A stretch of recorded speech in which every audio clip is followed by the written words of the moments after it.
Good morning. Ngasi se akoigi Nomaijing numit ko. Nomaijing numit ki card ke message yang se Nomaijing ki number na haras na ko hamba da ko. Number se 156 lere color na pink color gumba kai gumba to minus pi be ko. Aduga amana chak thong da khoina hape ya se kai no hai kan se da koigi chini angang ba se katang maming gi na katang hai cheng shu ba da happy ba ya gani ko. Ado khai hamba da koi card ahum katang thok charage ahum se da gi ama khandira se ko card number 1 khansira card number 2 khansira traga card number 3 khansira ama khala se ko. Aduga ngasi gi oina ko ngasi gi oina timing afaba so pe gi ngase ko se lere khoi gi card sing se ko ai hum katang thok chage ko haidi ngasi gi energies ko today's energies and hara se number 2 and number 3 ko ahanba ani shuba ahum suba ko ahanba khansira ani shuba khansira traga ahum suba khansira makhala se ko ado numaijing ki akoina sum tawba yaba khopa yaba kaina ga haraga di numaijing numit se shuti shu oi ko yam sengna ha kan da yumda leina ba hoi duty chapa khopa ma leina ko atopa line da shuti leita ba khota bana khra legra to maximum di sunday se shuti gumba leibani no ko sunday se koina tawba yaba se kaino ha kan se sunday se अखोगी थबक तब मतमदा लेनो हारी थबक तब मतमदा success कुंबा कईगुंबा लाकनबैदमक्ता अखोगी copper की खुजायमदा को copper की खुजायमदा अखोगी चिनी खतंग हापगा को नुमित थोलप मतमदा को हारी नुमित सिदा येंगा खोलगा दुमाइन तरोगा हेबीबा अदु दुमा तौबा याय को अदुगा सिदा लेनो को अखोई संडे हारी संडे नुमित कुंबा कईगुंबा सिदा लेनो को हारी इचम चंबा अखोगी कॉपर की कनो से कॉपर की एनी ज्वेलरीज आइटम एंड हार्स ने को ज्वेलरीज आइटम है खुदोप ओइगेरा नत्रगा अखोई खुजी ओइगेरा को अदुमाइना गुंबा कईगुंबा सिबियो हारी कॉपर की कई सिबसे को सुम थबक इंखांग द लेना को ग्रोथ एंड एक्सपेंशन गुंबा कईगुंबा लेनबगी दमक्ता अदुमाइना सिबे को होय सना लुपादी म्याम अमा सिने अखोइना थौइना कोरी सिबा काइदी सिदे सिनदे न को अदुगी दमक्ता अदुदुमा तौबे को संडे की ओइना हाइरा अगदी को सिदा अदो संडे ए संडे से इमुंग कईका से तो खोटोप सेंदोप हादी ऑफ नेना को Hadi cupboard कईका lotion बकोचन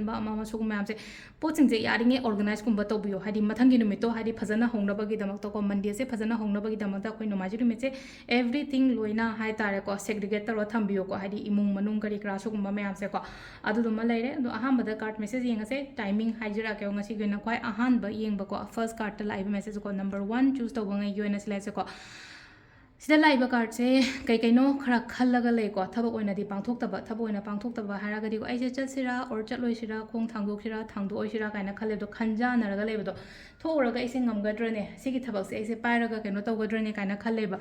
aduma su leire ko aduga hadi se matam thada bai thabak khatangi na tabi to ko matam thada bada su haise ko matam thada ba matam du le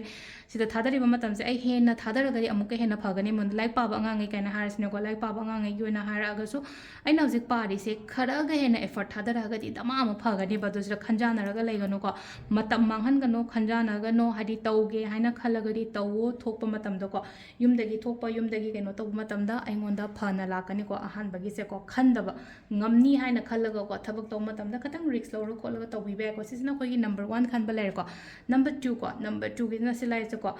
king of one sign like king of one sign hai ba matam da leina ko sida lai se khoina mingon da ko mi gi damak da कहीं कई हानी लमजिंग पीरगा थबक कुंब तब खोप कई कायदे मिंगोंद guide तौब कई कायदेको अगी ideas करी क्रा ma'am से थबक पांथोपियो खंदंग खलगा लेतब से पोचेको अना पांथोप स्टेबिलिटी लेगनी एनर्जी पॉजिटिव हाइतारे पॉजिटिव एंड एनर्जेटिक होगनीब एवरीथिंग लोइनमक बैलेंस तौरगा चटप खोप अमाइन तौरगा लेरेको चांग बैलेंस तौर चटप अदुनुमा लेरेको अदुगा अमना अगी असोइबा अगी असोनबा हारसिनेको असोइबा नतब अगी असोनबा अगी नुंगाइतब खोतब मैम से मिंगोंद उथोकनुको सेसिना नंबर 2 को नंबर 3 खनबा ngaiसना लेनोको सिलाइसे याम कलरफुल ओइबा कार्ड हम लाइको सिलाइसे को कलरफुल ओइबा कार्ड से कईनो हाई कांसे सिदा कंप्लीट थबक से ngasi थबक अमा लोइसनबा ngamba गुंबा युमदगा हार से नांगे पेंडिंग लेरिबा थबक के कादु लोइसनबा ngamba युमगी ओइरो मपानगी ओइरो को सिदा कंप्लीशंस गुंबा कई गुंबा दमाइ लाइको इमुंग दा मतम सु पिबियो को युम दा कईदा सु मतम पियो फैमिली का पुथो खतम कोई बचत पखोप अमा अदुम बसु कईसु काइदे को सिसेना कोई नंबर 3 कन मंगाई लेरे को